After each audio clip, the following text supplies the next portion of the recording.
ప్రకటన గ్రంథం 12వ అధ్యాయం 7వ వచనం నుండి 17వ వచనం వరకు ఉన్న భాగాన్ని మనం చదువుకొని చిన్న ప్రార్థనతో మన ధ్యానాన్ని ఆరంభించుదాం.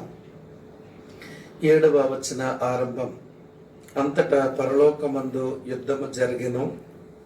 మిఖాయేలును అతని దూతలను ఆ ఘట సర్పముతో యుద్ధము చేయవలనని ఉండగా ఆ ఘట సర్పమును దాని దూతలను యుద్ధము చేసిరి గాని గెలువలేకపోయిరి గనుక పరలోకమందు వారికి స్థలము లేకపోయెను.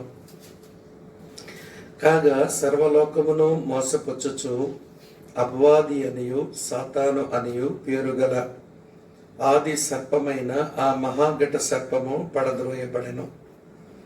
అది భూమి మీద పడద్రోయబడెను. దాని దూతలు దానితో కూడా పడద్రోయబడిరి.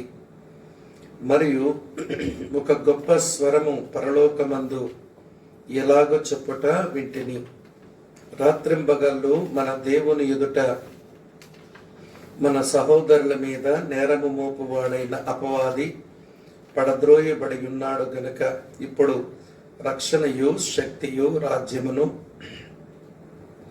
మన దేవునివి ఆయను. ఇప్పుడు అధికారము ఆయన క్రీస్తుదాయను. వారు గొర్రెపిల్ల రక్తమును బట్టియు తామిచ్చిన సాక్ష్యమును బట్టియు వానిని జయించి ఉన్నారు గాని మరణం వరకు తమ ప్రాణములను ప్రేమించిన వారు కారు. అందుకు పరలోకమా, పరలోక నివాసులారా ఉత్సహించుడి. భూమి సముద్రమా మీకు శ్రమ. అపవాది తనకు సమయము కొంచెమే అని తెలుసుకుని బహు క్రోధము గలవాడై మీ యొద్దకు దిగువచ్చి ఉన్నాడని చెప్పెను. ఆ ఘట సర్పము తాను భూమి మీద పడద్రోయబడి ఉండుట చూచి ఆ మగ శిశువును కనిన స్త్రీని హింసించెను. అందువలన ఆమె అరణ్యములో ఉన్న తన చోటికి ఎగురునట్లు గొప్ప పక్షిరాజు రెక్కలు 2 ఆమెకు ఇయ్యబడెను. అచ్చట ఆ సర్ప ముఖమును చూడకుండా ఆమె ఒక కాలములు అర్ధకాలము పోషింపబడను. కావున ఆ స్త్రీ ప్రవాహమునకు కొట్టుకుని పోవాలనని ఆ సర్పము తన నోట నుండి నీళ్లు నదీ ప్రవాహముగా ఆమె వెనుక వెళ్ళగ్రక్కెను గాని భూమి ఆ స్త్రీకి సహకారి అయి తన నోరు తెరిచి ఆ ఘట సర్పము తన నోట నుండి గ్రక్కిన ప్రవాహమును మృంగివేశను. అందుచేత ఆ ఘట సర్పము ఆగ్రహము తెచ్చుకుని దేవుని ఆజ్ఞను గైకొనచు యేసును గూర్చిన సాక్ష్యమిచ్చుచు ఉన్నవారైన ఆమె సంతతిలో శేషించిన వారితో యుద్ధము చేయుటకై బయలువెడలి సముద్ర తీరమున నిలిచెను. దేవుడు ఈ వచనాలను మన కొరకు ఆశీర్వదించును గాక. ప్రార్థన చేసుకుని వాక్యం విందాం. ప్రేమపూర్ణుడువైన మా పరలోకపు తండ్రి, దయాళుడైన దేవా, మీకు స్తోత్రాలు, మీకు వందనాలు. నీ పిల్లలమైన మేము మీరు మాకు అనుగ్రహించిన నీ వాక్యములో నుంచి కొన్ని సత్యములను నేర్చుకుని మా విశ్వాస ప్రేమ నిరీక్షణలను పెంచుకొని నీ రాజ్యం కొరకు సిద్ధపడడానికి, అనేకులను సిద్ధపరచడానికి మమ్మలను మీరు సంసిద్ధులుగా చేయాలి అని ఆశతో నీ వాక్య సముఖమునకు చేరి వచ్చాము. ప్రభువా, మనుషుల మాటలు మాకు వ్యర్థములు, నీ మాటలు మమ్మల్ని బ్రతికిస్తాయి కనుక మీరే మాతో మాట్లాడి నీ పరిశుద్ధ నామమునకు మీరు మహిమ తెచ్చుకుంటారు అని యేసు నాథుని పేరిట స్తోత్రించి ఆరాధించి ప్రార్థిస్తున్నాము తండ్రి. ఆమేన్, ఆమేన్. ప్రభునందు ప్రియమైన స్నేహితులారా, ప్రకటన గ్రంథం 12వ అధ్యాయం ఇది ఒక వివాదాస్పదమైన అధ్యాయం అని ఈ అధ్యాయాన్ని ఆరంభించినప్పుడే మీతో పంచుకున్నాను. దీని మీద వచ్చిన వివిధ రకాలైన వాక్యపు భాష్యములు వివిధ రకాలైన సిద్ధాంతాలకు పునాది అయ్యాయి అనేది కూడా నేను మీతో పంచుకున్నాను. కనుక వాక్య క్రమంలో వాక్యమును మరొక వాక్యంతో పోల్చి దీన్ని సరిగా మనం అర్థం చేసుకుని మనము ఏమి అన్వయించుకోవాలో వాటిని అన్వయించుకుని మనం మేలు పొందడం అది మనకు ప్రయోజనకరం. విపరీత అర్థాలకు పోయి మన విశ్వాసాన్ని భ్రష్టు పట్టించుకోకుండా దేవుని వాక్యమునకు భాష్యమిచ్చేది దేవుని వాక్యమే గనుక దేవుని వాక్యములో నుంచే మిగిలిన వాక్యానికి మనం అర్థం చేసుకోవడానికి ప్రయత్నం చేయాలి. సరే, ఈ 12వ అధ్యాయం మొదటి 6 వచనాలు చూచినప్పుడే ఒక పోరాటం పరలోకమందు జరగడాన్ని మనం చూసాము. అపవాది ఆ ఘట సర్పం వానితో పాటు కొంతమంది అనుచరులు వారు దేవుని సముఖము నుంచి త్రోసివేయబడ్డాన్ని మనం 12వ అధ్యాయం మనం 4వ వచనంలోనే మనం చూసాం. మళ్ళీ 7వ వచనం నుంచి 17వ వచనం వరకు చూస్తే మళ్ళీ యుద్ధ వాతావరణమే కనబడుతుంది. అందుకనే ప్రకటన గ్రంథం 12వ అధ్యాయం అంటే ఒక యుద్ధ వాతావరణాన్ని చూపించే అధ్యాయంగా బైబిల్ పండితులు దీన్ని పేర్కొన్నారు. సరే, మొదటి వచనం నుంచి 6వ వచనం వరకు మనం చూసినటువంటి దాంట్లో సాతానుడు లేక ఆ ఘట సర్పం ఆయన భూమి మీద పడవేయబడ్డాన్ని మనం చూసాము. ఇప్పుడు 7వ వచనం నుంచి 17వ వచనం వరకు ఉన్న ఈ భాగంలో 4 ప్రాముఖ్యమైన సంగతులు ఇందులో వ్రాసి ఉన్నాయి. వాటిని మనం అర్థం చేసుకోవడానికి ప్రయత్నం చేద్దాం. 7వ వచనం నుంచి 17వ వచనంలో ఉన్న 4 అంశాలలో మొదటి అంశం పరలోకములో యుద్ధం. దాని గురించి మనకు కొంచెం తెలియాలి. తర్వాత పరలోకములో ఆనందం. ఆ యుద్ధం ముగిసిన తర్వాత పరలోకమందు కలిగిన ఆనందం ఒకటి ఉంది. అది కూడా మనం తెలుసుకోవాల్సిన అవసరత ఉంది. అటు తరువాత భూమి మీద యుద్ధం ఒకటి ఉంది. దాని గురించి కూడా మనం కొంచెం అధ్యయనం చేస్తాము. భూమి మీద యుద్ధం వలన వచ్చిన ప్రతిఫలం ఒకటి ఉంది. దాన్ని కూడా మనం చూసి ఈ అధ్యాయాన్ని మనం ముగించుకుంటాం. దీని సంక్షిప్త వివరణ చాలా తేలిక. 4 మాటలు. పరలోకములో యుద్ధం, పరలోకములో ఆనందం, భూమి మీద యుద్ధం, భూమి మీద యుద్ధము తెచ్చిన ఫలం. ఈ 4 అంశాలు మనం ఈ అధ్యాయంలోంచి మనం నేర్చుకోవడానికి ప్రయత్నం చేద్దాం. రండి ప్రియమైన స్నేహితులారా, 7వ వచనం నుంచి నేను మీ కొరకు చదువుతున్నాను. అంతటా పరలోకమందు యుద్ధము జరిగెను. మిఖాయేలును అతని దూతలను ఆ ఘట సర్పముతో యుద్ధము చేయవలనని ఉండగా ఆ ఘట సర్పమును దాని దూతలను యుద్ధము చేసిరు గాని గెలవలేకపోయిరు గనుక పరలోకమందు వారికి స్థలము లేకపోయెను. కాగా సర్వలోకమును మోసపుచ్చుచు అపవాది అనియు సాతాను అనియు పేరుగల ఆది సర్పమైన ఆ మహాఘట సర్పము పడద్రోయబడెను.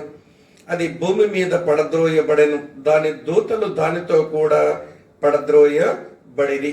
ఈ 3 వచనాల్లో ప్రియులారా, యుద్ధం ఎవరి మధ్యనో దేవుని యొక్క ప్రధాన దూత అయినటువంటి మిఖాయేలుకును అతనితో కలిసి ఉన్న దూతలకును ప్రత్యర్థిగా నిలిచినటువంటి అపవాది అతని దూతలకు మధ్య జరిగిన ఒక సంగ్రామాన్ని మనం చూస్తూ ఉన్నాం. అయితే ప్రియమైన స్నేహితులారా, ఆ యుద్ధాన్ని గురించి మనం ఆలోచించే ముందు పరలోకం ఎప్పుడు అది ఆరాధన స్థలమే గాని యుద్ధ స్థలమైతే కానే కాదు.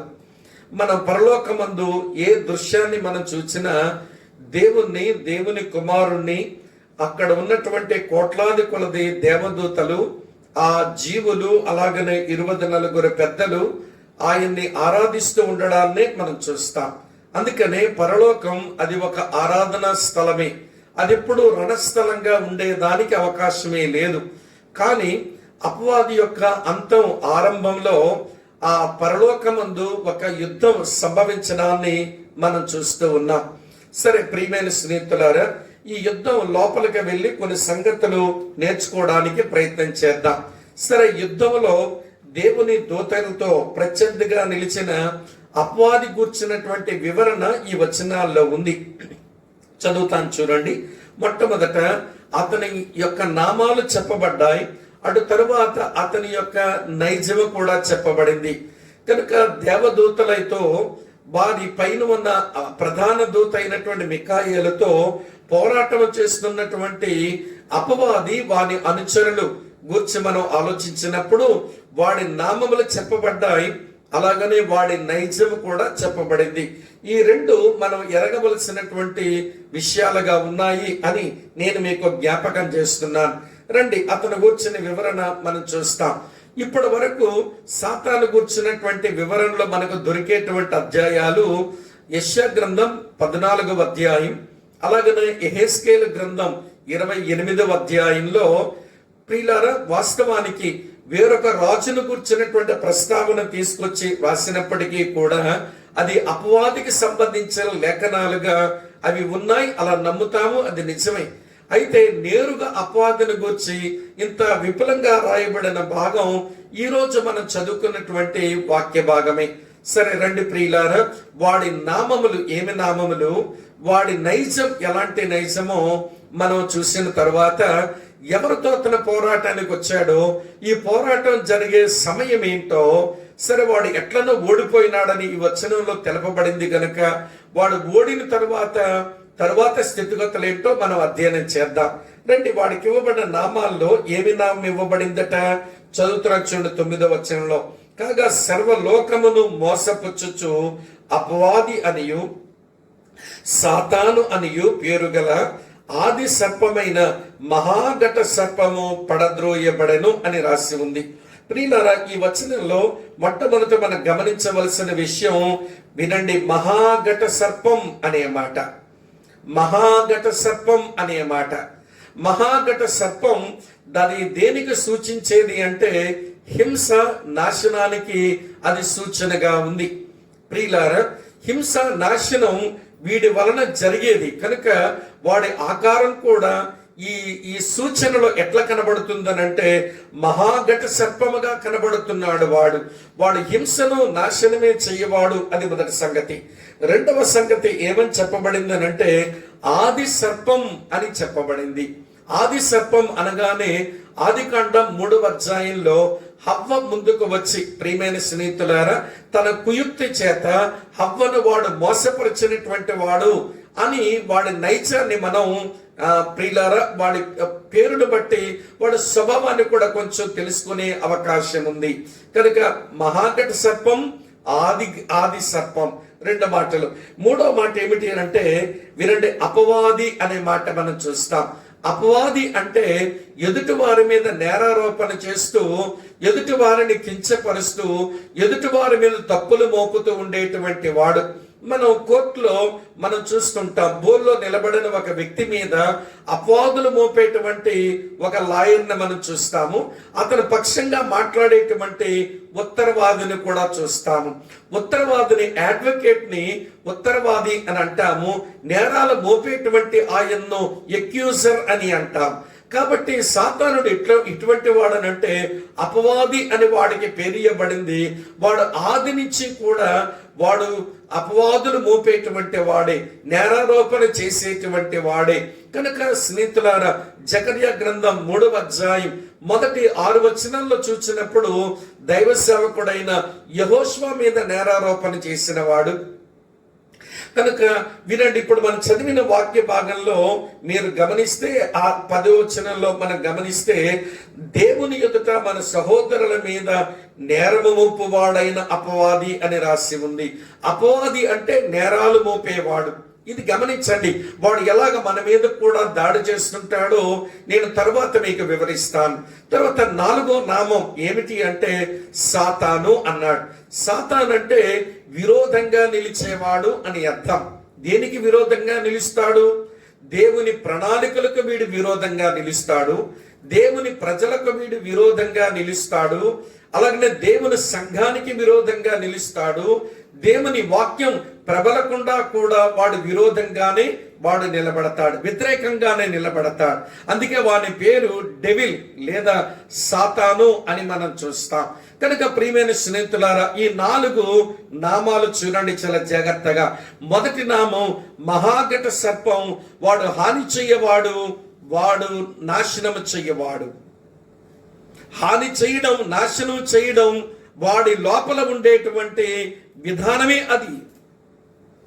ప్రభునందు ప్రియమైన స్నేహితులారా, సాతాను యొక్క ప్రలోభాలకు లొంగినటువంటి వారు, లేక సాతాను దాడికి చిక్కినటువంటి వారు హాని చేయబడుతూనే వచ్చారు, వారు నాశనమవుతూనే వచ్చారు. మీకు జ్ఞాపకం చేస్తాను, వినండి ప్రియులారా. ఏదేను తోటలోంచి బయటకు వచ్చిన ఆదామవ్వల కడుపులో నుంచి పుట్టిన హేబేలు గతి ఏమైంది అంటే అతను హాని చేయబడ్డాడు. ఎవరి వల్లంటే తన సహోదరుడు వలనే. కానీ పరిశుద్ధాత్మ దేవుడు ఆ కయ్యూను అలా హాని చేయడానికి గల కారణం వాడు దుష్టుని సంబంధి అని అన్నాడు. వాడు దుష్టుని యొక్క ప్రలోభానికి లొంగి ఈ కీడు చేశాడు అంటాడు. చదువుతాను చూడండి. మొదటి యోహాను పత్రిక 3వ అధ్యాయంలో, మొదటి యోహాను పత్రిక 3వ అధ్యాయంలో 12వ వచనం చదువుతున్నాను. మనము కయ్యూని వంటి వారమై ఉండరాదు. వాడు దుష్టుని సంబంధి అయి తన సహోదరుని చంపెను. వాడతను ఎందుకు చంపెను? తన క్రియలు చెడ్డవయు తన సహోదరుని క్రియలు నీతి గలవై ఉండుటను గనుకనే కదా అన్నాడు. చూస్తున్నారా ప్రియులారా, వీడు ఆ మహాఘట సర్పం వాడు ఎక్కడ వాడి ఉనికి ఉంటే, ఎక్కడ వాడి పని జరుగుతుంటే ఆ స్థలములో హాని జరుగుతుంది, నాశనమే సంభవిస్తుంది, మనుషులు పతనమైపోతూ ఉంటారు. అంతెందుకండి, చాలా ఉజ్జీవంగా సంఘం సాగుతూ ఉంది. దేవుని సేవకులైన అపోస్తలులు బహుబలముగా పునరుత్థానాన్ని గురించి మాట్లాడుతున్నారు. దైవ కృప అందరి మీద నిలిచి ఉంది. దాతృత్వానికి అసలు చెప్పలేము. అసలు వారి ఆస్తులమ్మి తీసుకొచ్చి అపోస్తలుల పాదాల దగ్గర పెడుతున్నారు. అలాంటి గొప్ప ఉద్యమం వచ్చేటువంటి కాలంలోనే అననీయ సప్పీరాలను వీడిని పట్టి ఏం చేశాడో నేను మీకు వేరుగా చెప్పనక్కర్లేదు. అపోస్తలుల కార్యాలు 5వ అధ్యాయంలో వాడి బారిన పడిన అననీయ సప్పీరాల జీవితం అది హాని చేయబడింది, అది నాశనం అయిపోయింది, పతనమైపోయింది. కనుక వినండి, ఈరోజు కూడా మనం మెలకువ కలిగి లేకపోతే ఈ దుష్టుడు, వినండి, ఈ మహాఘట సర్పము యొక్క బారిని ఒకవేళ మనం పడితే మనకు హాని, మనకు నాశనం ఉంది. అందుకనే మీరు మెలకువగా ఉండండి, దేవునికి లోబడండి, అపవాదిని ఎదిరించండి. ప్రియమైన స్నేహితులారా, చాలా సార్లు ఇలాంటి హెచ్చరికలు మనకి ఎందుకు మన ప్రభు మనకు చేశారు అంటే, వాడైతే చురుగ్గా పనిచేస్తున్నాడు 24 గంటలును. వాడేమి రెస్ట్ తీసుకోవడం లేదు, రాత్రింపగళ్ళు వాడు పని చేస్తున్నాడు. ఎవరిని మృంగి నాశనం చేద్దునా, ఎవరికి హాని చేద్దునా అని వాడు తిరుగుతూనే ఉన్నాడు. కనుక వాడు ఘట సర్పం, ఇది మనం గమనించాలి. రెండవ సంగతి, వాడు ఆది సర్పం. ఆది సర్పం అంటే వాడు మోసంతో మనుషులను బురిడి కొట్టిస్తాడు. అవ్వ దగ్గరికి వచ్చాడు, ఈ చెట్ల ఫలముల్లో దేనినైనా దేవుడు తినవద్దని చెప్పాడా అని అడిగాడు. ప్రియమైన స్నేహితులారా, ఆ మాట వినగానే అవ్వ వెంటనే సంభాషణ పెంచి ఆమె చెప్పినటువంటి మాటల్లో వాక్యం అంత ఖచ్చితంగా లేదు.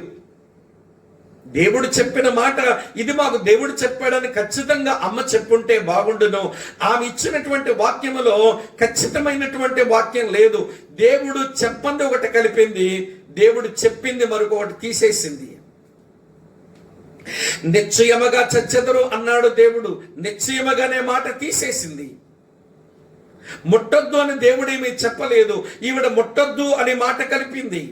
అది గమనించిన ఈ ఆది సర్పము, ఈ కుయుక్తి గల మోసగాడు చేసిన పనింటో తెలుసా, ఈమె మనసులో దేవుని వాక్యం అంత ఖచ్చితంగా లేదని ఎరిగి వాడు అబద్ధము అనే తన బాణాన్ని ఆమె మెదడు మీద కొట్టాడు. మీరు చావనే చావరు అన్నాడు. దేవుడు నిశ్చయముగా చచ్చెదరన్నాడు, వీడు చావనే చావరని అబద్ధపు బాణాన్ని ఆమె మీదకు వాడు గురిపెట్టగానే ఆమె మెదడు వాడికి చిక్కిపోయింది. వెంటనే దేవుని వ్యక్తిత్వం మీద, దేవుని మంచితనం మీద, దేవుని ప్రేమ మీద లేనిపోని అపోహలు హృదయంలో పుట్టగా చివరికి ప్రియులారా ఆమె సైతాను మాట మీద విశ్వాసం ఉంచి అవిధేయురాలుగా మారిపోయింది. ఇది మనకు చరిత్రలో కనబడిన వృత్తాంతం. ఈరోజు మనం కూడా వినండి, ఈ ఆది సర్పం ఇప్పుడు కూడా వాడు మోసం చేస్తూనే ఉంటాడు. వాడి మోసానికి మన మనసు చిక్కకుండా ఉండాలనంటే మన మనసులో దేవుని యొక్క వాక్యం, మన హృదయంలో దేవుని వాక్యం నిలిచి ఉండాలి. అందుకనే యోహాను ఈ మాట అన్నాడు, దేవుని వాక్యాన్ని హృదయంలో పెట్టుకుంటే అట దుష్టుని సునాయాసంగా జయించవచ్చట. చూడండి, చదువుతాను. యోహాను రాసిన మొదటి పత్రిక 2వ అధ్యాయం 14వ వచనం అడుగులో ఇలా రాసి ఉంది, యవనస్తులారా మీరు బలవంతులు, దేవుని వాక్యం మీ యందు నిలుచుచున్నది, మీరు దుష్టుని జయించి ఉన్నారు గనుక మీకు నేను రాయిచున్నాను. దేవుని వాక్యం హృదయంలో సరిగా ఉంచుకున్నారు గనక మీరు దుష్టుని జయించగలుగుతున్నారు. ప్రియులారా, సాతానుడు మన ప్రభు అయిన యేసుక్రీస్తును శోధించే ఆ క్రమంలో వాడు వచ్చినప్పుడు వాడు అనేక రకాలుగా శోధిస్తున్నా కూడా ప్రభు ప్రతి శోధనను సునాయాసంగా ఓడించడానికి గల కారణం ఆయనలో ఉన్న వాక్యం. ఆయనలో ఉన్న వాక్యం వినండి, ఇలా జ్ఞాపకం చేస్తాను. ప్రియులారా, మెలకువ లేదా ఘట సర్పము యొక్క హింస నాశనం మన మీదకి వచ్చే ప్రమాదం ఉంది. జగత్త. రెండవ సంగతి, ఆది సర్పం మన మీదకి వచ్చినప్పుడు దేవుని వాక్యం మన మనసులో సరిగా లేదా మోసము కుయుక్తి చేత వాడు మనని బురిడి కొట్టిస్తాడు. ఇది జగత్త. మూడవ సంగతి ఏంటో తెలుసా, వాడు అపవాది నేరారోపణ చేస్తుంటాడు. దేవుని ఎదుట మన విషయమై నేరారోపణ చేస్తాడు కదా బ్రదర్, దాని గురించి మనం ఏం చేస్తాము అని మీరు అంటారేమో. వాడు అక్కడ నేరారోపణ చేయడమే కాదు, నీ చెవిలో కూడా నీ మీద నీకు నేరారోపణ చేస్తాడు. ఎట్లనో చెప్పనా, దేవుని బిడ్డనయ్యాను, ప్రార్థన చేసుకుంటున్నాను, దేవుని వాక్యం చదువుకుంటున్నాను, సంఘ సావాసంలో పెరుగుతున్నాను, దేవానికి స్తోత్రమని కొంచెం ఆనందంలో నీ భక్తి సాగ్గానే నీ చెవుల గుసగుసలు వినబడతాయి. నువ్వు దేవుని బిడ్డ అయిన తర్వాతే ఈ అబద్ధం ఆడావు కదా, దేవుని బిడ్డ అయిన తర్వాతే ఈ చెడు చూపులు చూసావు కదా, దేవుని బిడ్డ అయిన తర్వాతే పాడు ఆలోచనలు ఆలోచించావు కదా, నువ్వేమి దేవుని బిడ్డవు? నిజంగా నువ్వు దేవుని బిడ్డవైతే ఎలా ఎందుకు చేస్తావు? అసలు దేవుని బిడ్డ అవ్వలేదు అసలు అని చెప్పి వాడు మన హృదయం మీద మనకే దోషారోపణ కలిగిస్తూ ఉంటాడు. ప్రియమైన స్నేహితులారా, ఇలాంటి అనుభవం మార్టిన్ లూథర్ అనే దైవజనుడిగా జరిగిందట. ఆయన ఒకసారి కూర్చుని ఉంటే మార్టిన్ లూథర్ జీవితంలో జరిగిన అన్ని పాపాలు కూడా సాతానుడు జ్ఞాపకం చేస్తూ ఉంటే వినండి, అవన్నీ కూడా వరుసగా రాసి పెడితే ఒక పెద్ద లిస్ట్ అయిందట. చూసావా, నువ్వు ఇన్ని పాపాలు చేసినటువంటి వాడివి, నువ్వు పెద్ద దేవుని బిడ్డవా, భక్తుడు అని నేరారోపణ చేస్తుంటే దైవజనుడు ఒక ఎర్ర సిరాత ఉన్న పెన్న తీసుకొని వినండి, ఆ పాపాలన్నిటి మీద ఇట్లా గీత గీసి ఈ పాపాలన్నిటి కొరకు యేసు తన రక్తాన్ని కార్చి చెల్లించవలసిన మూల్యం చెల్లించాడు అని చెప్పగానే అపవాది పారిపోయాడట. ఈరోజు మనకు అది చేతకాక చాలాసార్లు మన విశ్వాసం మీద, మన కలిగి ఉన్న నిరీక్షణ మీద, ప్రభు మీద మన కలిగి ఉన్న ప్రేమ మీద అపవాది వేస్తున్నటువంటి అపవాదులు నేరారోపణలు విని నేను నిజమే కదా, అట్లాంటి దాన్నే కదా, అట్లాంటి వాడినే కదా, నేను ఇక దేవుని బిడ్డను కాలేదేమో అని చెప్పి అనుమానములోనికి వెళ్ళిపోతున్నామంటే మనం అపవాదికి చిక్కిపోతున్నామని తెలుసుకోండి. మరో సంగతి మీతో చెప్తాను వినండి. మరో సంగతి ఏంటో తెలుసా ప్రియమైన స్నేహితులారా, వాడు సాతానుడు అనగా డెవిల్, వాడు ప్రతి దాన్ని వ్యతిరేకంగానే నిలబడతాడు. దేవుని వాక్యం ప్రబలనివ్వడు, దేవుని ప్రణాళికలు జరగనివ్వడు, దేవుని పిల్లలు ఆనందంతో ఉండనివ్వడు, దేవుని సంఘం ఆరోగ్యంగా ఉండనివ్వడు. వాడు ఎప్పుడూ అటకాయించేవాడే, అడ్డుగా నిలబడేవాడే, అభ్యంతరాలు చెప్పేవాడే, విరోధాలు తెచ్చేవాడే, వ్యతిరేకంగా నిలబడేవాడే. ఇది మనం అర్థం చేసుకుంటే చాలాసార్లు ఈ వ్యతిరేకతలు వచ్చినప్పుడు వాడి వల్ల ఈ వ్యతిరేకత వచ్చింది, ఈవిడి వల్ల వ్యతిరేకత వచ్చిందని మనుషుల మీద మనం టార్గెట్ చేసుకుని వాళ్ళ శత్రువులుగా మనం ఎంచుతాం. అసలు శత్రువు ఒకడు ఉన్నాడు. వాడితో పోరాడాలంటే నీకు మోకాలు కావాలి, ఈ మనిషితో పోరాడాలంటే నీకు చేతి బలం ఉంటే చాలు. ఒక వినండి, చేతికి చేతి బలం ఉంటే చాలు, నోటికి తిట్టే మాటలు వస్తే చాలు, మనుషుల మీద పడిపోయి తిట్టవచ్చు. అప్పుడు ఏమవుతుందో తెలుసా, ఎవరు నీ శత్రువు కాదో వాళ్ళని నువ్వు శత్రువుగా చేసుకుంటున్నావు. అసలైన శత్రువుని నువ్వు గమనించకుండానే వదిలిపెట్టేస్తున్నావు అన్నమాట. ప్రియమైన స్నేహితులారా గమనించండి, పరలోకమందు యుద్ధము సంభవించగా ఆ యుద్ధములో మిఖాయేలుకును అతని దూతలకును ప్రత్యర్థిగా నిలిచినటువంటి వాడి నామాలివి. ఆ నామాలన్నీ చెప్పాడు. సరే, వీడి నైజం ఏమిటట చదువుతున్నాను చూడండి. వీడి నైజం ఏమిటో చదువుతున్నాను చూడండి ప్రియుల. 9వ వచనం, కాగా సర్వలోకమును మోసపుచ్చుచు అని రాసి ఉంది. ప్రియులారా, ఈ భూమి యొక్క ఉనికి ఆరంభించబడిన నాట నుంచి, మనుషుని యొక్క ఉనికి ప్రారంభించబడిన నాట నుంచి, మనుషులను ఆది నుంచి కూడా సర్వలోకాన్ని వాడు మోసపుచ్చుతూనే ఉన్నాడు. వాడు మోసములో ములిగినటువంటి వాళ్ళు దేవుడు కాని వాటికి దేవుళ్ళు అనుకుంటారు. వారి మోసం కాస్త ఏ స్థాయికి వెళ్ళిపోతుందో తెలుసా? యెషయా గ్రంథం 5వ అధ్యాయం 19-20 వచనాలు చూడండి. వాడి మోసంలో పడిన వారు ఎట్లుంటారు అంటే, వెలుగును చూస్తారట చీకటి అంటారట, చీకటిని చూస్తారు వెలుగనంటారు, తీపిని చూస్తారు చేదనంటారు, చేదును చూస్తారు తీపనంటారు. గమనిస్తున్నారా విషయాలన్నీ? మేలును చూస్తారు కీడును అనుకుంటారు, కీడును చూస్తారు మేలును అనుకుంటారు. ఎందుకండి మనుషులు ఇట్లయిపోతున్నారు అంటే, వారు సర్వలోకమును మోసపుచ్చేటువంటి ఆ మోసగాడి యొక్క చిక్కుల్లో పడ్డారన్నమాట. అది వాడి నైజం. ఆది నుంచి వాడు మోసగాడే. సర్వలోకము అతని చేత మోసగించబడింది కనుక వాడి నైజం ఏంటంటే మోసం చేయటం. ఇది మీరు గమనించండి. నామాలు చెప్పేశాను, ఇప్పుడు నైజం చెప్తున్నాను. వాడు నైజములో మోసగించడమే వాడి నైజం. రెండవ సంగతి చూడండి, పరలోకమే చెప్పింది వాడి నైజం ఏంటో. చదువుతున్నాను చూడండి ప్రియులారా, 10వ వచనంలో, మరి ఒక గొప్ప స్వరము పరలోకమందు ఇలాగ చెప్పుట వింటిని, రాత్రింబగళ్ళు మన దేవుని ఎదుట మన సహోదరుల మీద నేరము మోపువాడైన అపవాది పడద్రోయబడి ఉన్నాడు. వింటున్నారా ఈ మాట? సర్వలోకం వినండి, గొప్ప స్వరము పరలోకమంది ఇలా చెప్పడం విన్నాట, రాత్రింబగళ్ళు దేవుని ఎదుట మన సహోదరుల మీద నేరము మోపువాడైన అపవాది. దేవుడు తన పిల్లల పక్షంగా ఉండి, వీరు నావారు అనుకున్న ప్రతిసారి ఇలాంటి వ్యక్తి నీవాడా, ఇలాంటి ఆమె నీ యొక్క కుమార్తె అని చెప్పి మన పాపములన్నీ కూడా జ్ఞాపకం చేసి వాడెప్పుడూ నేరారోపణ చేసేవాడే. ఇది వాడి నైజం. వినండి ప్రియమైన స్నేహితులారా, మోసగించడం వాడి నైజం. రెండవ మాట, నేరారోపణ చేయటం వాడి నైజం. వాడు మోసం చేస్తాడు గనక వాడు మోసాల్లో పడకుండా ఈనాడు మనం జాగ్రత్త పడవలసింది వాక్య సత్యముతో అని ఇప్పటికే మీకు అర్థమై ఉంటది.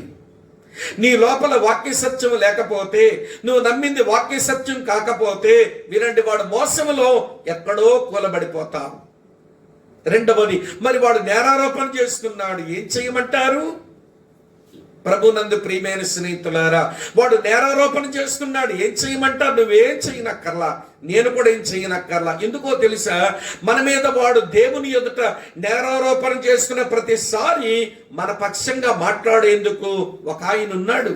అందుకే నువ్వేం చేయనక్కర్లా, నేనేం చేయనక్కర్లేదు అంటున్నాను. చూపిస్తాను చూడండి ఎవరున్నారో ఏం చేస్తారో. మొదటి యోహాను పత్రిక 2వ అధ్యాయం 1-2 వచనాలు. నా చిన్న పిల్లలారా, మీరు పాపము చేయకుండుటకై ఈ సంగతులు మీకు వ్రాయిచున్నాను. ఎవడైనా పాపము చేసిన ఎడల నీతిమంతుడైన యేసుక్రీస్తును ఉత్తరవాది తండ్రి యొద్ద మనకున్నాడు. ఆయనే మన పాపములకు శాంతికరమై ఉన్నాడు. మన పాపములకు మాత్రమే కాదు, సర్వలోకమునకు శాంతికరమై ఉన్నాడు. వింటున్నారా ఈ మాట? దేవుని సన్నిధిలో నీ కొరకు ఉత్తరవాదిగా నిలబడి సాతాను నోరు మూయించి, గద్దించి మరి నోరు మూయించి మన పక్షంగా వాదించేదానికి మన ప్రభు అక్కడ ఉన్నాడు. ఈ సత్యాన్ని పౌలు భక్తుడు ఇలా చెప్పాడు. చూపిస్తాను చూడండి. రోమీలకు రాసిన పత్రిక 8వ అధ్యాయంలో, రోమీలకు రాసిన పత్రిక 8వ అధ్యాయం 34వ వచనం చూడండి ప్రియులారా, ఇలా ఉంది. శిక్ష విధించువాడెవడు? చనిపోయిన క్రీస్తు యేసే.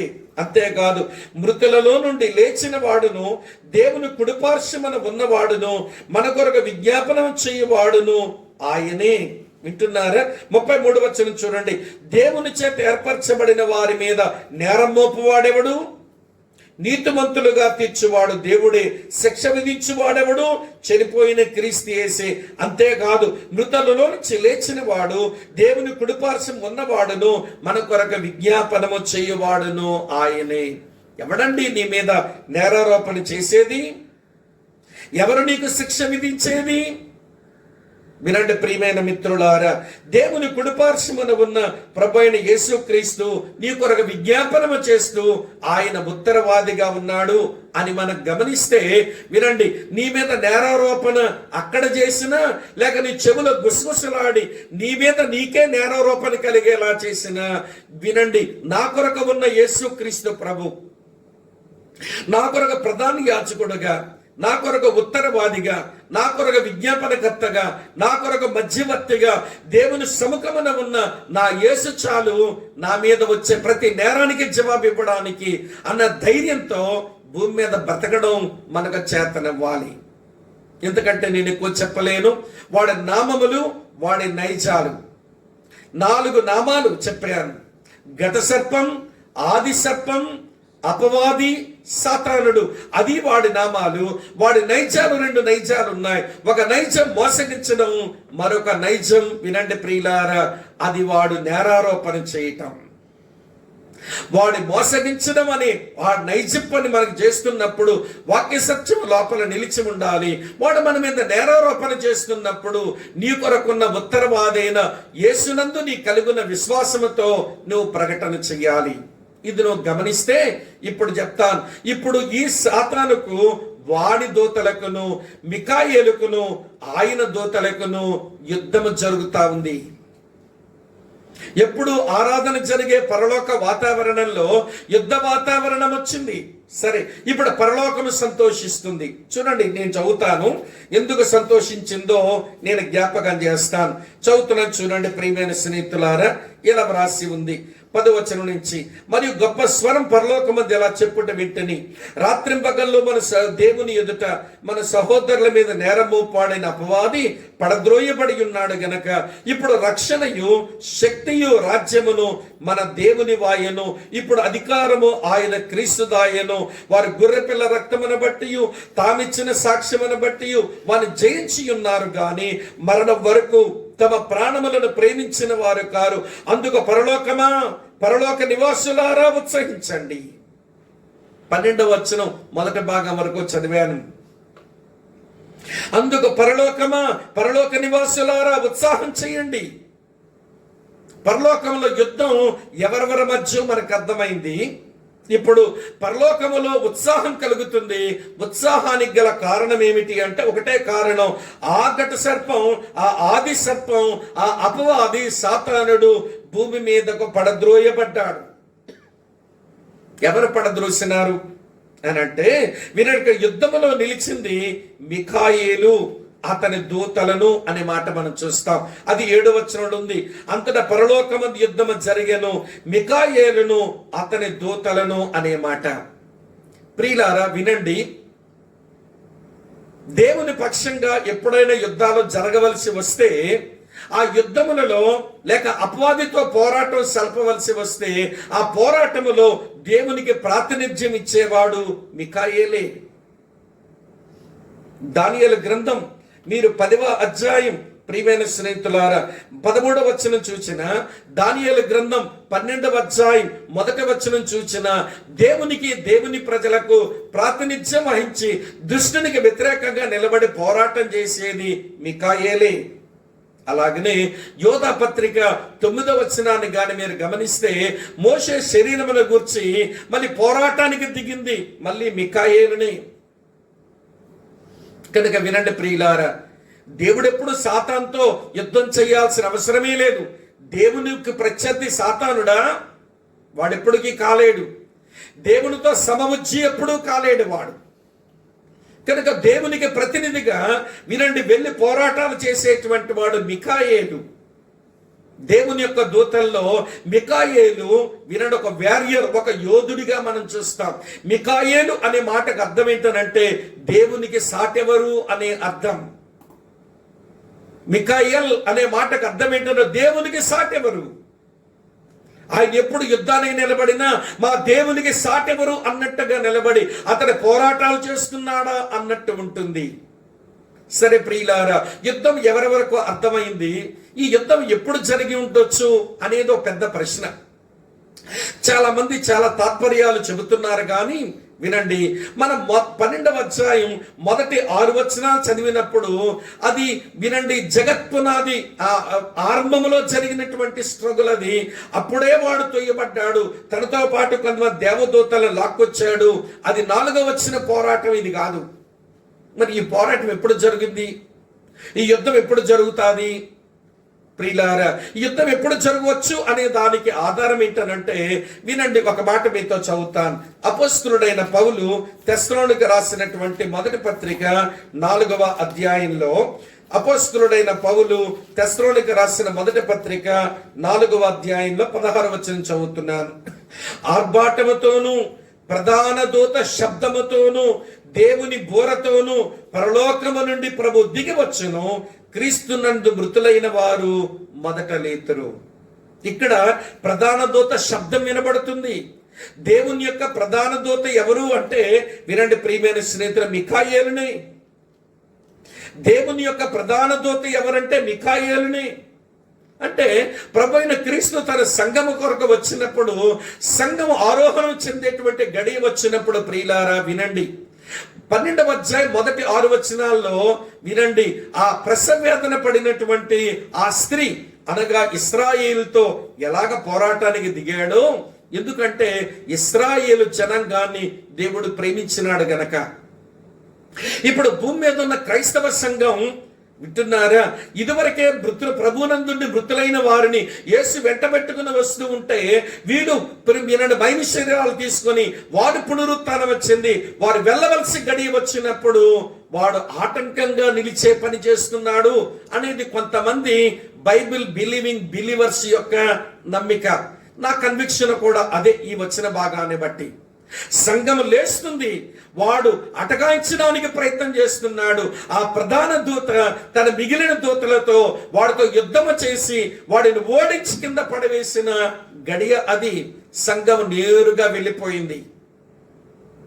యేసు క్రీస్తు ప్రభువు కూడా మరణించి తిరిగి వెళ్ళినప్పుడు ఈ మాట హెబ్రీ గ్రంథకర్త వాడాడు. చూపిస్తాను చూడండి. హెబ్రీలకు రాసిన పత్రిక 4వ అధ్యాయం, హెబ్రీలకు రాసిన పత్రిక 4వ అధ్యాయం 14వ వచనం చూడండి. ఆకాశ మండలము గుండా వెళ్ళిన దేవుని కుమారుడైన యేసు, ఏ యేసు పుట్టినప్పుడైతే చంపుదామనుకున్నాడో వీడు, ఏ యేసునైతే శోధించి ఏ యేసునైతే కొండమించ తోసేసి చంపేద్దామనుకున్నాడు, ఆ యేసు సిలువలో మరణించి ఆయన మరణాన్ని గెలిచి లేచి ఆయన ఆకాశ మండలం గుండా వెళ్ళిపోతుంటే అపవాది ఆపలేకపోయాడు. ఇప్పుడు అదే యేసు తన సంఘము కొరకు వస్తుంటే మళ్ళీ వీడు అటకాయించే ఆ గడియలో వినండి, ప్రధాన దూత అయినటువంటి మిఖాయేలు తన దూతలతో పోరాటం చేయగా వాడు కింద పడ్డాడు. సంఘం ప్రభువుతో పాటు వెళ్ళింది. కనుక వీళ్ళ పరలోకమా నువ్వు ఉత్సహించు, పరలోకమా పరలోక నివాసులారా ఉత్సహించండి. ప్రియులారా, ఇంకొక విషయం చెప్తాను. ఆది నుంచి కూడా ఇప్పుడు కూడా జరుగుతున్నది ఏంటో తెలుసా? మన మీద దేవుని సముఖానికి వెళ్ళి మన మీద నేరారోపణ చేసేవాడు నేరారోపణ చేస్తూనే ఉన్నాడు. కానీ ఆ రోజు మిఖాయేలుతో జరిగిన యుద్ధం తరువాత వాడు కింద పడిన తరువాత మళ్ళీ దేవుని దగ్గరకు వెళ్ళి ఎవరి మీద నేరారోపణ చేయడానికి వాడికి అవకాశం లేదు. చదువుతాను చూడండి ఆ మాట. ఇలా వ్రాసి ఉంది 8వ వచనం, ప్రకటన 12:8. ఆ ఘటసర్పమును దాని దూతలు యుద్ధము చేసిరి గాని గెలవలేకపోయిరి గనుక పరలోకమందు వారికి స్థలము లేకపోయేను. ఆ వాయుమండలములో ఆ ఆకాశములో వినండి, అప్పుడప్పుడు దేవుని సముఖానికి వెళ్ళే అవకాశం కూడా సాతానుకు ఉండింది. అది మొత్తం పోయింది. అందుకే వాడు ఉగ్రుడైపోతున్నాడు. అదే తర్వాత భాగంలో మనం చూస్తాం. వాడు కోపోద్రేకం వచ్చేసింది. ఇక పరలోకములో స్థలము లేదు. అప్పుడప్పుడైనా పరలోకానికి వచ్చి వినండి దారి లేదు. ఇక వాడును వాడు అనుచరులను వాడు పడద్రోయబడ్డారు. కనుక పరలోకం ఎందుకు ఉత్సాహం చేస్తుందనంటే పరలోకపు వారియర్ యోధుని వలన ఒక విజయం వచ్చింది గనక. ఒక మాట రెండవ మాట ఏంటో తెలిసిన వినండి ప్రియులారా, ఇక్కడ చేరుకునేటువంటి వీరు, పరలోకాన్ని చేరుకునేటువంటి వీరు ఒక 3 సాధనాలు వాడుకొని వీడిని జయించారు. ఏమిటా సాధనాలట? చౌత్ర చూడండి 11వ వచనంలో, వారు గొర్రెపిల్ల రక్తమును బట్టి తామిచ్చిన సాక్ష్యమును బట్టి వారిని జయించి ఉన్నారు గాని మరణం వరకు తమ ప్రాణములను ప్రేమించిన వారు కారు. అంటే ఇలా చెప్తారు వినండి, అపవాది వేసిన నేరారోపణకు యేసు రక్తమును బట్టి వాదించుకొని, ఏ అపవాది మేము పాపం చేసిన మాట నిజమే గాని, మేము బలహీనులమైన మాట నిజమే గాని, మా కొరకు యేసు చిందించిన రక్తం మాకు పాపక్షమాపణ తెచ్చిపెట్టిందని రక్తమును బట్టి వాదించుకొని యేసుక్రీస్తును గూర్చి సాక్ష్యం ఇచ్చుతూ, వినండి, యేసును అన్నిటికంటే అధికంగా ప్రేమిస్తూ పరలోకానికి చేరుకున్నారు కొంతమంది. యేసు రక్తమును బట్టి వాదించడంలో అది వారి విశ్వాసం, దేవుని కుమారుడు సాక్ష్యం ఇవ్వడంలో అది వారి యొక్క నిరీక్షణ. వినండి ప్రియులారా, ప్రాణాలు కూడా ప్రేమించక యేసునే ప్రేమించడంలో వారి ప్రేమ కనబడగా, ప్రేమ, విశ్వాసము, నిరీక్షణతో భక్తి చేసి పరలోకానికి కొంతమంది చేరుకున్నారు. పరలోకమా ఉత్సహించు, పరలోక నివాసులారా ఉత్సాహించండి. ఇక్కడికి వచ్చిన వారి మీదకి ఎవరి మీద నేరారోపణ చేయబడకుండా, నేరారోపణ చేసేవాడే భూమి మీద పడ్డాడు. మన పరలోకపు యోధుడు మిఖాయేలు జయించాడు. చేరుకోవలసిన వారు వీళ్ళెక్కడగా చేరుకున్నారు. ఓ పరలోకమా ఉత్సాహం చేయండి, పరలోక నివాసులారా ఉత్సాహం చేయండి అని పరలోకమంతా, వినండి ప్రియులారా, ఆ పరలోకపు యోధును బట్టి, ఆ పరలోకం చేరుకునే వారు పొందిన జయమును బట్టి పరలోకం ఉత్సాహం చేస్తూ ఉంది. ఇంకెక్కువ వివరించలేను, మిగిలింది మీరు ఆలోచించండి. పరలోకములో యుద్ధం చెప్పాను, పరలోకములో ఆనందము చెప్పాను. ఇవి ఇంకేమీ జరగలేదు, జరగనయ్యున్నాయని గమనించండి. మూడవ సంగతి, ఇప్పుడు భూమి మీద యుద్ధం. రండి, భూమి మీద యుద్ధం. 12వ వచనం చివరి భాగం నుంచి చదువుతున్నాను. భూమి సముద్రమా మీకు శ్రమ, అపవాది తనకు సమయము కొంచెమే అని తెలుసుకొని బహు క్రోధము గలవాడై మీ యొద్దకు దిగి వచ్చి ఉన్నాడని చెప్పాను. ఆ ఘట సర్పం తన భూమి మీద పడద్రోయబడి ఉండుట చూచి ఆ మగ శిశువును కరిన స్త్రీని హింసించను. అందువలన ఆమె అరణ్యములో ఉన్న తన చోటికి ఎగురునట్లు గొప్ప పక్షిరాజు రెక్కలు 2 ఆమెకి ఇయ్యబడెను. అచ్చట ఆ సర్పముఖమును చూడకుండా ఆమె ఒక కాలముల అర్ధకాలము పోషించబడను. కావున ఆ స్త్రీ ప్రవాహమునకు కొట్టుకుని పోవలనని ఆ సర్పము తన నోట నుండి నీళ్లు నదీ ప్రవాహముగా ఆమె వెనుక వెళ్ళగ్రెక్కిన గాని భూమి ఆ స్త్రీకి సాకారి అయి తన నోరు తెరిచి ఆ ఘట సర్పము తన నోట నుండి గ్రక్కిన ప్రవాహమును మింగివేశాను. ప్రియులారా, ఇది భూమి మీద యుద్ధం. వినండి, ఇప్పుడు భూమి మీద పడ్డాడు. ఎవరున్నారు ఇక్కడ అంటే ఇశ్రాయేలీలు ఉన్నారు. దేవుడు ప్రేమించే గుంపు ఇశ్రాయేలీలు ఉన్నారు. దేవుడు ప్రేమించిన సంఘం వెళ్ళిపోయింది. ఆది నుంచి సంఘమునికి లేకుండా చేద్దామనుకుంటే హింసించినా పెరిగింది, మోసగించినా పెరిగింది, వీరి మధ్య పొరపచ్చాలు తెచ్చినా పెరిగింది, వీళ్ళు చంపినా పెరిగింది. ఈ సంఘం యొక్క ఉనికిని ఆపలేకపోయాడు. చివరికి సంఘం వెళ్ళిపోయింది. వినండి ప్రియమైన స్నేహితులారా, ఇక్కడ దేవుడు ప్రేమించిన మరో గుంపు ఆ స్త్రీ అనగా ఇశ్రాయేలీలు. యేసుక్రీస్తును లోకమునకు అందించిన ఆ స్త్రీ ఇశ్రాయేలీలు ఉన్నారు. ఆ 7 ఏండ్ల కాల శ్రమల కాలములో ఇశ్రాయేలీలను బహుబాధ పెడతాడు. వాడి టార్గెట్ ఎవరంటే ఇజ్రాయిట్స్. మిత్రులారా, వింటున్నారా? ఆది నుంచి కూడా దేవుడు ప్రేమించిన ఇశ్రాయేలీల మీద సాతాను యొక్క గురి ఉండడం మన లేఖనాల్లో చూస్తాం. వారి మీద మధ్యలో పాపాన్ని చొప్పించడం, వాళ్ళ దేవుని మీద తిరుగుబాట్లుగా తయారు చేయడం, వారిని అవిశ్వాసులుగా తయారు చేయటం, వారిని అవిధేయులుగా తయారు చేయటం, వారిని ప్రలోభ పెట్టడం. వినండి ప్రియమైన స్నేహితులారా, ఇశ్రాయేలు జాతిని లేకుండా చేయడానికి వాడు ఎన్ని రకాల పనులు చేశాడో అన్నీ చేశాడు. ఇప్పుడు భూమి మీద పడగానే ఇక్కడ దేవుడు ప్రేమించిన గుంపు ఇశ్రాయేలీలే ఉన్నారు. వీరి మీదకు యుద్ధానికి దిగుతున్నాడు. సంఘం లేదు ఇక్కడ, గమనించండి. ఇశ్రాయేలీని మీదకు యుద్ధానికి దిగినాడు. దిగితే దేవుడు ఏం చేసినాడట చూడండి ప్రియులారా, ఆమె అరణ్యములో ఉన్న తన చోటుకి ఎగురినట్లు గొప్ప పక్షిరాజు రెక్కలు 2 ఆమెకి ఇయ్యబడెను. అచ్చట ఆ సర్పముఖము చూడకుండా ఆమె 3.5 సంవత్సరములు పోషించబడెను. అంటే మొదట 3.5 సంవత్సరాల్లో వాడు పెట్టే బాధ పెడుతున్నాడు, దాన్ని అధిగమించి వస్తున్నారు. ప్రియులారా వినండి, ఇక వాడు శ్రమలు అధికం చేసే సమయం వచ్చినప్పుడు తరువాత 3.5 సంవత్సరాలు వారు చక్కగా పోషించబడ్డానికి దేవుడు ఒక స్థలానికే తీసుకుని వెళుతున్నాడట. నిర్గమాకాండం 19వ అధ్యాయం 4వ వచనంలో ఏదైతే రాయబడిందో అలాంటి అనుభవమే ఇశ్రాయేలీలకు ఆ రోజున కలగబోతుంది. నిర్గమాకాండం 19వ అధ్యాయం 4వ వచనం చదువుతున్నాను చూడండి. నేను ఐగుప్తీయులకు ఏమి చేసితను, మిమ్మును గెద్ద రెక్కల మీద మోసి నా యొద్దకు మిమ్మును ఎట్లు చేర్చుకుంటేనో మీరు చూచితిరి. ఎలాగా ఒక పక్షిరాజు తన రెక్కల మీద తన పిల్లలు మోసుకున్నట్లుగా తన ప్రజలను మోసుకుంటూ పోయిన దేవుడు. ఈ మాటే మోషే మరణించే ముందు కూడా చెప్పాడు దేవుని ప్రజలకు. చదువుతాను చూడండి, ద్వితోపదేశ కాండం 32వ అధ్యాయం, ద్వితోపదేశ కాండం 32వ అధ్యాయం చదువుతున్నాను 11వ వచనం. పక్షిరాజు తన గూడు రేపి తన పిల్లలపైన అల్లాడుచు రెక్కలు చాపి కొని వాటిని పట్టుకుని తన రెక్కల మీద మోయినట్లు యెహోవా వానిని నడిపించెను. రెక్కల మీద తీసుకుని వెళ్ళిపోతాడు, ఒక ప్రత్యేకమైన స్థలానికి తీసుకుని వెళ్ళిపోతాడు. కాలము అంటే 1 సంవత్సరం, కాలములంటే 2 సంవత్సరాలు, మొత్తానికి 3 సంవత్సరాలు. అర్ధకాలం అంటే 1/2 సంవత్సరం, 3.5 సంవత్సరాలు వారు ఆ ప్రత్యేకమైన స్థలములో వారు పోషించబడతారు. ఈ విషయాన్ని హోషేయ ఇలా రాశాడు.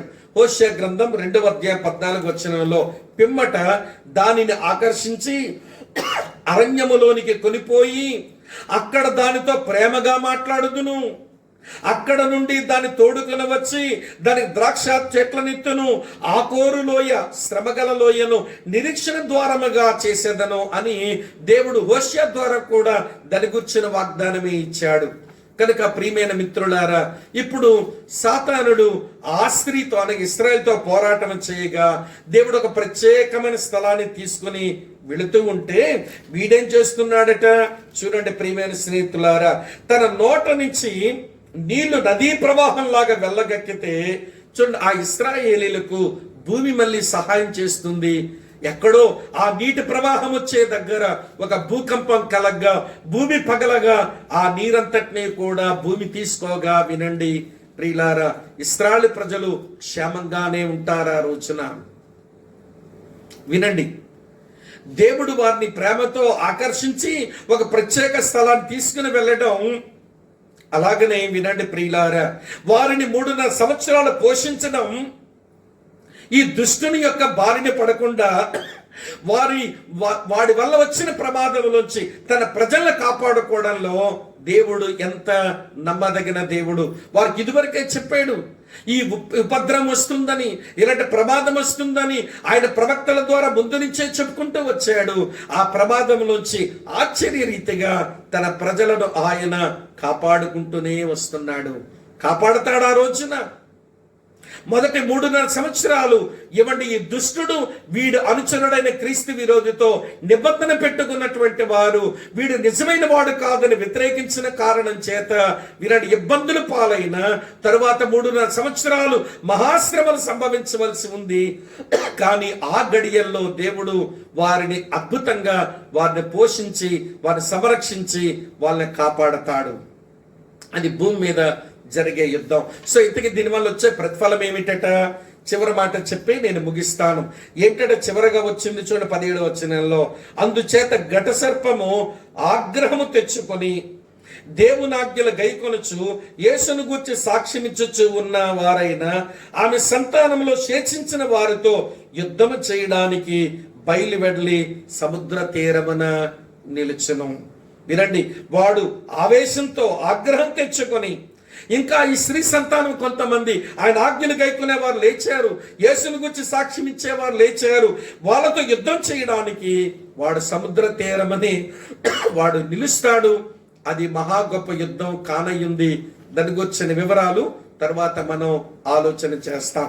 క్రీస్తునందు ప్రియమైన స్నేహితులారా, ఇప్పుడు నేను చెప్పగోరే విషయం ఏమిటి అంటే వినండి చాలా జాగ్రత్తగా. పరలోకములో యుద్ధం, పరలోకములో ఉత్సాహం, భూమి మీద యుద్ధం, భూమి మీద యుద్ధ ప్రతిఫలం. పరలోకములో యుద్ధం అనే విషయం ఆలోచించినప్పుడు ఒక ఆలోచన మీతో చెప్పాను. అదేంటో తెలుసా? ఎప్పుడు ఆరాధన వాతావరణం ఉండేది, యుద్ధ వాతావరణం కావలసి వచ్చింది. కనుక ఎక్కడైనా మన జీవితాల్లో, మన కుటుంబాల్లో, మన సంఘాల్లో, మన సమాజంలో దుష్టునికి తావిచ్చామనుకోండి, ఒక ఆరాధన వాతావరణంలో బతకవలసిన మనం యుద్ధ వాతావరణంలోనికి దిగిపోతామని మర్చిపోకండి. వాడి నామాలు గుర్తుపెట్టండి, వాడి నైజము గుర్తుపెట్టండి. వాడి నైజము తెలిస్తే మనం ప్రతిదాడి చేయడానికి వీలుంటుంది. వాక్య సత్యముతో మోసాన్ని జయించండి. నేరారోపణ చేస్తుండగా యేసు చేసిన బలియాగమును బట్టి నేరారోపణ జయించండి. లేని పక్షంలో ప్రియులారా, మనము ఆ మహాగటి సర్పం, ఆది సర్పం సాతానుడు, అపవాదికి మనం చిక్కిపోతాం. ఇన్ని లేఖనాలు ఎందుకు దేవుడు రాయించి మన చేతిలో పెట్టి సంఘ సావాసం ఇచ్చి, తోటి పరిశుద్ధుల సావాసం ఇచ్చి, వాక్య సేవకులను ఇచ్చి, ప్రార్థన చేసుకుని అలవాటు నేర్పించి ఇన్ని వనరులు ఎందుకు సమకూర్చాడనంటే మన విరోధైన అపవాది ఎన్ని రకాలుగా పనిచేయాలో అన్ని రకాలుగా పనిచేస్తాడు. వాడు ఎప్పుడు పట్టుదల వదలని వాడు, మర్చిపోకండి. మనము పట్టుదల లేకుండా బ్రతుకుతామేమో కానీ వాడికి భలే పట్టుదల. 24 గంటలు పని చేస్తూనే ఉన్నాడు. ఈ మాట మీరు గమనించాలి. కనుక వినండి, యోధుడైన మికాయేలు చేసే పోరాటం అది. ఆ పోరాటములో వినండి, వాడు ఓడాడు. ఇవ్వండి, పరలోకం చేరిన మనం కూడా వాటిని జయించాము. అపవాదిని ఎప్పుడు జయించడానికి మన దగ్గర ఉండవలసింది 3 సాధనాలు. ఒకటి యేసు రక్తం, 2 యేసును గుర్చిన సాక్ష్యం, 3 యేసు కొరకు బ్రతకడం. ఈ 3 అనుభవాలే సాతానును జయించడానికి ఎప్పుడూ మనకు ఉపయోగపడే సాధనాలు. ఈ రిసోర్సెస్ లేకపోతే మన క్రైస్తవ జీవితం అది కొంచెం అధ్వాన స్థితిలోనే ఉంటుందని మీరు మర్చిపోకండి. సాతానుడు చూడండి, ఆదిలోనే ఆ స్త్రీ మీద పడ్డాడు. ఆ మగపిల్లాడిని కనే సందర్భంలోనే పడ్డాడు. మగపిల్లాడిని చంపుదామనుకున్నాడు, అవ్వలేదు. ఆ స్త్రీని ఏదో చేద్దామనుకున్నాడు, అవ్వలేదు. చివరికి భూమి మీద సంఘ విషయమై యుద్ధం చేశాడు. చివరికి అది వీలు పడకపోతే చివరికి మళ్ళీ ఆ స్త్రీతోనే యుద్ధానికి దిగాడు. అది వీలు పడకపోతే ఆ స్త్రీ సంతానములో శేషించిన వారి మీద యుద్ధానికి దిగుతున్నాడనంటే వాడు ఎంత పట్టుదలతో తన రాజ్యాన్ని పెంచుకోవడానికి, తనతో పాటు అనేకుల్ని ఆ నరకములోకి లాక్కి వెళ్ళిపోవడానికి వాడంత చురుగ్గా పనిచేస్తున్నాడో ఇది మనం అర్థం చేసుకుంటే మనం కొంచెమన్నా చైతన్యవంతులం అవుతామని నేను మీకు జ్ఞాపకం చేస్తున్నాను. మరి ప్రభు బిడ్డలం అంతకంటే రోషం, అంతకంటే పట్టుదల, అంతకంటే పోరాట పటిమ మనకు తప్పనిసరిగా ఉండాలి కదా. అది లేకపోతే మన జీవితాలను కొంచెం లోతుగా పరీక్షించుకోవాలి. ఈ లేఖనాల వెలుగులో ప్రియులారా, పరిశుద్ధాత్ముడు మనతో మాట్లాడాలని మనసారా కోరుతా ఉన్నాను. చదవండి, ఆలోచించండి. ఏది అన్వయించుకోవడానికి ఉపయోగపడుతుందో అన్వయించుకోనండి. ఏది భవిష్యత్తు కొరకు నిరీక్షణిస్తుందో నిరీక్షణ తెచ్చుకోండి. ఏది మన విశ్వాసాన్ని పెంపారు చేస్తుందో విశ్వాసం పెంపారు చేయనివ్వండి. ఏది ప్రభు మీద ప్రేమను పుట్టిస్తుందో ఆ ప్రేమలో మీరు ఎదగండి. ప్రార్థన చేసుకుందాం. ప్రేమగల నమ్మకమైన మంచి తండ్రి, మీకు కృతజ్ఞతలు.